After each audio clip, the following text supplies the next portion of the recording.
नमस्कार दोस्तों। आज की इस वीडियो में हम आपको बताएंगे कि एक स्त्री कब, कहां और किन किन स्थानों पर पुरुष की जान की दुश्मन बन जाती है। इस महत्वपूर्ण जानकारी हम आपको एक छोटी सी कहानी के माध्यम से देंगे। तो चलिए दोस्तों, कहानी को शुरू करते हैं। एक समय की बात है। देवी राधा भगवान श्री कृष्ण से कहती हैं, हे कृष्ण, आज मैं आपसे एक बहुत ही महत्वपूर्ण प्रश्न का उत्तर जानना चाहती हूं। देवी राधा की बात सुनकर भगवान श्री कृष्ण कहते हैं, हे देवी, कहिए, आप मुझसे कौन से प्रश्न का उत्तर जानने आई है। तब देवी राधा कहती हैं, हे कृष्ण, मैं जानना चाहती हूं कि एक स्त्री किन किन स्थानों पर अपने ही पुरुष की जान की दुश्मन बन जाती है। देवी राधा का प्रश्न सुनकर भगवान श्री कृष्ण कहते हैं, हे देवी राधा, इस प्रश्न का उत्तर प्राप्त करने हेतु आपको मेरे द्वारा सुनाई गई एक कथा को ध्यानपूर्वक सुनना होगा। तब देवी राधा कहती हैं, हे कृष्ण, मैं अवश्य ही इस कथा को ध्यानपूर्वक सुनूंगी। तब भगवान श्री कृष्ण कहते हैं, एक समय की बात है। मगध देश के राजा रामसेन राज्य किया करते थे। राजा के पुत्र के दो मित्र थे। राजा के पुत्र का नाम राघव था। राघव के दो मित्र थे। एक बनिया का पुत्र था राम और दूसरा उसी राज्य के मंत्री का पुत्र था अभिनव। इन तीनों की मित्रता बहुत ही गहरी थी। वह सदैव एक दूसरे के साथ रहा करते थे। एक दिन राघव अपने राजमहल के बगीचे में अपने दोनों मित्रों के साथ घूम रहा था। तभी राघव कहता है, हे मित्रों, मैं सोच रहा हूं कि क्यों ना अपनी पत्नी को उसके पिता के घर से वापस यहां ले आऊं। यदि तुम दोनों मेरे साथ चलते तो मुझे अच्छा लगता। कुछ दिनों की बात है। तुम दोनों मेरे साथ चलो और वहां किसी सराय में रुक जाना। उसके बाद हम तीनों एक साथ यह वापस आ जाएंगे। राघव की बात को सुनकर राम और अभिनव दोनों ही राघव के साथ उसके ससुराल जाने के लिए निकल पड़ते हैं। राघव अपने ससुराल पहुंच जाता है और अपनी पत्नी से मिलने के लिए चला जाता है। राघव के दोनों मित्र एक रात गुजारने के लिए एक अच्छा सा सराय ढूंढने लगते हैं। तभी उन्हें रास्ते में एक अच्छा सराय दिखाई पड़ता है। वह देखने में बहुत ही अच्छा लग रहा था। राम से अभिनव से कहा, हे मित्र, यह जगह मुझे कुछ ठीक दिखाई पड़ रही है। क्यों ना हम दोनों आज रात इसी सराय में व्यतीत कर लें। तब वह दोनों उस सराय के भीतर जाने लगते हैं। जैसे वह दोनों भीतर जाने वाले होते हैं, तभी एक बुढ़िया पीछे से कहती है, तुम लोग इस जगह पर नहीं रुक सकते। यदि तुम यह रुके तो सुबह जीवित नहीं बचोगे। बुढ़िया की बात सुनकर राम उसकी बात पर विचार करने लगता है। तभी उस सराय के भीतर एक सुंदर वैश्या जाने लगती है। वैश्या को देख अभिनव राम से कहता है, हे मित्र, मैं तो आज की रात यही इसी सराय में बिताऊंगा। यदि तुम मेरे साथ यहां नहीं रुकना चाहते हो तो तुम अपने लिए कोई दूसरा ठिकाना ढूंढ लो। तभी अभिनव उस सराय में भीतर चला जाता है। राम को उस बुढ़िया की बातें कुछ समझ नहीं आ रही थीं। राम फिर उस बुढ़िया से कहता है, हे माता, आप मुझे बताए, आपने ऐसा क्यों कहा कि यदि हम यहां रुके तो हमारी मृत्यु हो जाएगी।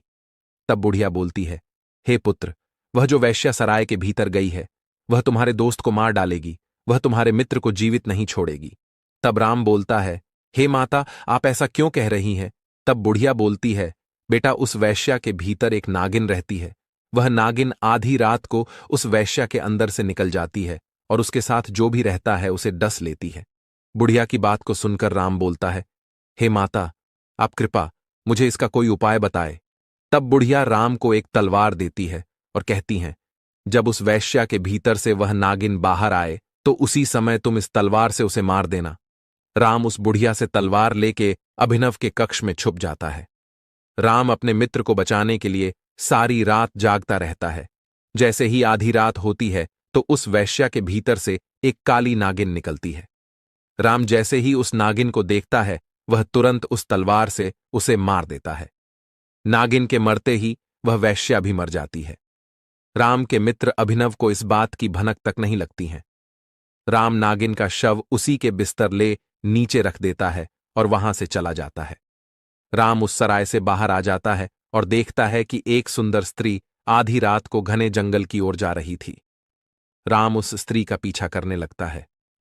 राम देखता है कि वह स्त्री एक कुटिया में जाती है और उस कुटिया में एक साधु से बोलती है, हे प्रिय, मैं कल से तुमसे नहीं मिल सकती। मेरे पति आज मुझे मेरे ससुराल वापस ले जाने के लिए आए। कुछ ही दिनों बाद मैं अपने ससुराल चली जाऊंगी। उस स्त्री की बातें सुनकर वह साधु बोलता है, हे प्रिय, यह तुम क्या बोल रही हो? तुम तो मुझसे प्रेम करती हो ना, तो तुम ऐसा कैसे कर सकती हो? तब वह स्त्री बोलती है, मैं अब तुमसे नहीं मिल सकती, तुम्हारा मेरा कोई रिश्ता नहीं। उस स्त्री की ऐसी बातें सुनकर वह साधु बहुत क्रोध में आ जाता है और बोलता है, कल तक तो तुम्हें मुझसे प्रेम था और आज तुम्हारे पति के आ जाने से तुमने मुझे ठुकरा दिया।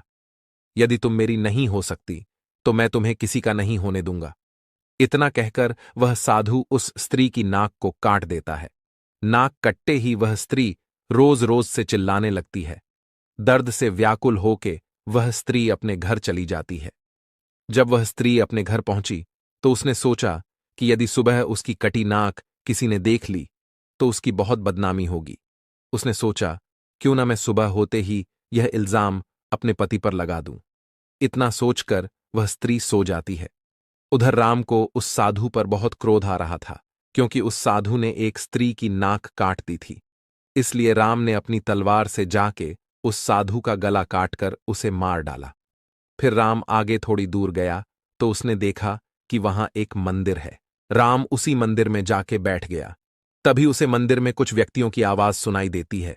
वह सुनता है कि कोई व्यक्ति भगवान से कुछ बोल रहा है। जब राम देखता है तो उसे पता चलता है कि मंदिर में दो चोर हैं।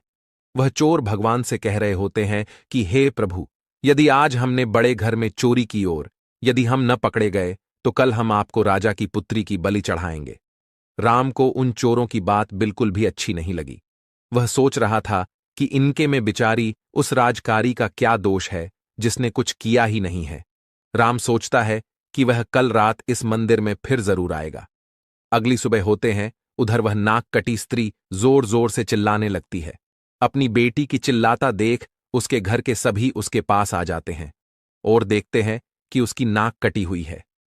वह स्त्री बोलती है, पिताजी, मेरे पति ने रात में मेरी नाक काट दी है। इसने रात में मुझे मारा पीटा और मेरी नाक भी काट दी। उस स्त्री का पति कोई और नहीं, वह राघव ही था। राघव के इस अपराध के लिए उसे राजा के दरबार में भेज दिया जाता है और बंदी बना लिया जाता है। उधर अभिनव जब उस सराय में उठता है तो देखता है कि उसके बगल में सोई उस वैश्या की मृत्यु हो गई है। जब गांव वालों को यह बात पता चली तो अभिनव को भी बंदी बना लिया गया।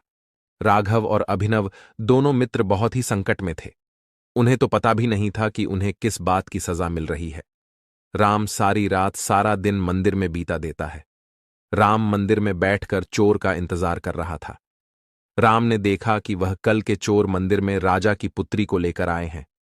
वह जैसे ही उसकी बलि देने जा रहे थे तभी राम ने आके उन सभी चोरों की हत्या कर दी और उस राजा की पुत्री को बचा लिया।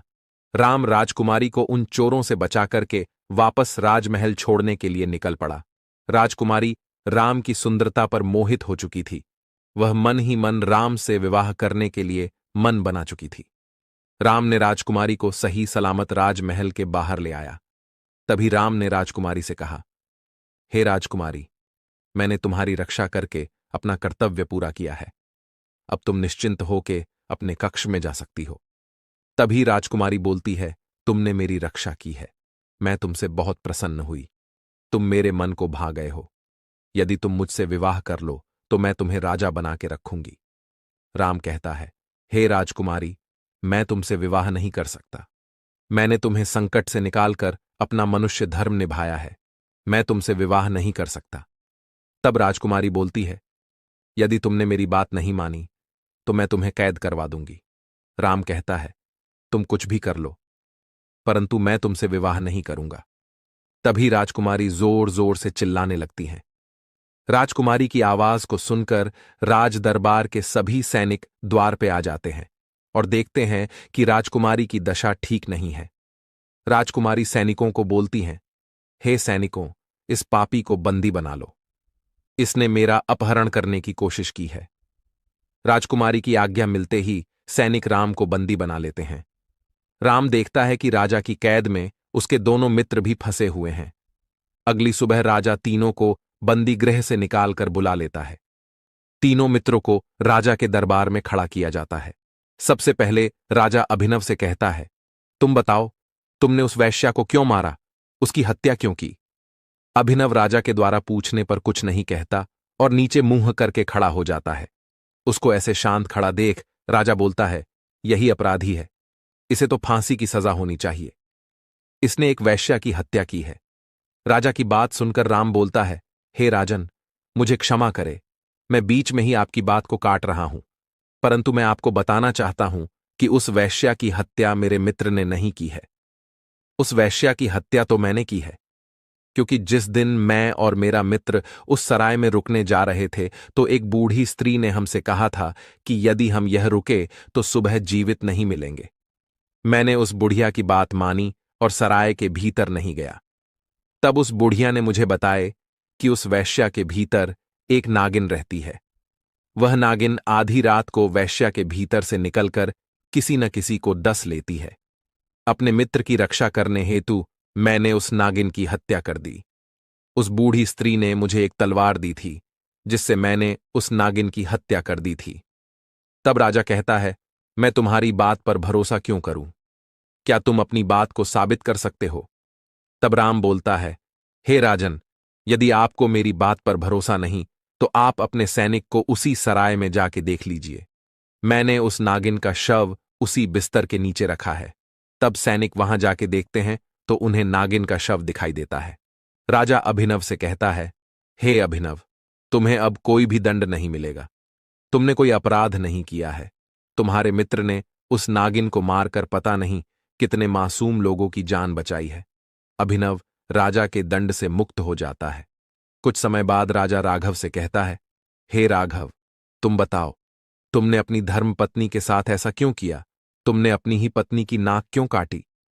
राजा की बात सुनकर राघव बहुत हैरान होता है और बोलता है, हे राजन, मैं सत्य कह रहा हूं।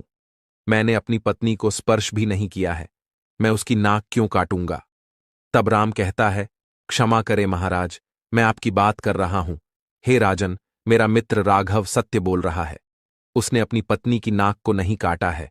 झूठ तो इसकी पत्नी बोल रही है। हे राजन, जिस रात मैंने उस नागिन की हत्या की थी, उसी रात मैंने राघव की पत्नी को अकेले आधी रात में जंगल को जाते देखा था। राघव की पत्नी एक साधु से प्रेम करती है, जिससे वह रोज चोरी चोरी मिलने जाया करती थी। राघव की पत्नी ने जब उस साधु को बताया कि वह अपने पति के साथ ससुराल जा रही है, तो वह साधु गुस्से में आ गया और इस स्त्री की नाक को काट डाला। उसे ऐसा करता देख मैंने उस साधु की हत्या कर दी। हे राजन, यदि आपको मेरी बात पर भरोसा नहीं है तो आप उस जंगल की कुटिया में जाकर देख सकते हैं। उस कुटिया में आपको इस स्त्री की कटी नाक और उस साधु का कटा हुआ सिर मिल जाएगा। राजा ने अपनी सैनिकों को वहां भेज के देखने के लिए कहा। सैनिक राजा के सामने उस स्त्री की कटी नाक और उस साधु का कटा शीश दिखा देते हैं। तब राजा बोलता है, राघव, तुम्हें भी इस बंदीगृह से मुक्ति मिलती है। तुमने कोई अपराध नहीं किया है। दंड तो अब तुम्हारी पत्नी को मिलेगा। उसके बाद बारी आती है राम की। राम कहता है, अब तुम बताओ, राम, तुमने मेरी पुत्री का अपहरण क्यों किया? तब राम बोलता है, हे राजन, मैंने आपकी पुत्री का अपहरण नहीं किया है। मैंने तो आपकी पुत्री की रक्षा की है। कुछ चोर आपकी पुत्री की बलि चढ़ाने के लिए इसे मंदिर लेकर गए थे। मैंने उन चोरों से आपकी पुत्री की रक्षा की है, जिस कारण आपकी पुत्री मेरे से मोहित हो गई और मुझसे विवाह का प्रस्ताव रखने लगी। वह मेरे साथ अनुचित संबंध बनाना चाहती थीं। मैंने राजकुमारी को से कहा था कि मैंने जिसकी रक्षा की है वह मेरी बहन के समान है। मैं उस विवाह नहीं कर सकता। मेरे मना करने पर राजकुमारी ने कहा, मैं तुम्हें बंदी बना दूंगी। तुमने मेरा प्रस्ताव ठुकराया है। मुझे बंदी बनाया लिया। राजा अपने सैनिक को भेज के मंदिर में पता लगवाता है। राजा का सिर शर्म से झुक गया। तब राजा बोलता है, हे राम, न तुमने कोई अपराध किया है और न तुम्हारे मित्रों ने। तुम सभी मेरे राज्य से मुक्त हो चुके हो। अब तुम अपने गांव वापस जा सकते हो। हे देवी राधा, स्त्रियां बहुत ही निर्दयी और स्वार्थी बन जाती हैं जब वह काम के वशीभूत होती है या फिर वह अपने किसी झूठ को छुपाना चाहती है। वह अपने स्वार्थ के लिए कोई भी गलत काम करने के लिए तैयार रहती है, फिर चाहे उनके गलत काम करने से किसी की जान ही क्यों न चली जाए। हे देवी, इस लक्षण वाली स्त्रियों के कभी भी विवाह नहीं करना चाहिए। पहली वो जो अपने पति के होते हुए भी किसी और पुरुष के साथ प्रेम संबंध रखे। दूसरी वह है जो एक स्त्री तो है परंतु अपना जीवन वैश्या की तरह बिता रही हो, अपने पत्नी धर्म को भूल जाए, पति के होते हुए भी पराये पुरुष के साथ गलत संबंध बनाए, अपनी हवस को पूरा करने के लिए किसी की भी जान लेने को तैयार हो जाए। तीसरी वह स्त्री है जो स्त्री किसी मुसीबत में हो और उसकी कोई सहायता करे तो वह उसका धन्यवाद करने की वजह उस संबंध बनाए, आपके मना करने पर आप पर झूठा आरोप लगाए। ऐसी स्त्रियों से सदा दूरी बना के रखनी चाहिए। हे देवी, मैंने इस कथा के माध्यम से आपको आपके प्रश्न का उत्तर दे दिया। तब देवी राधा कहती हैं, हे कृष्ण, मुझे मेरे प्रश्न का उत्तर प्राप्त हो गया है, मेरे मन की व्याकुलता अब शांत हो गई है। इतना कहकर देवी राधा वहां से चली जाती है। दोस्तों, उम्मीद करते हैं आपको हमारी आज की जानकारी अवश्य ही पसंद आई होगी। यदि वीडियो पसंद आई हो तो वीडियो को लाइक, चैनल को सब्सक्राइब करना ना भूलें। मिलते हैं अगली वीडियो में एक नई जानकारी के साथ। वीडियो को पूरा ध्यानपूर्वक सुनने के लिए आप सभी का बहुत बहुत धन्यवाद।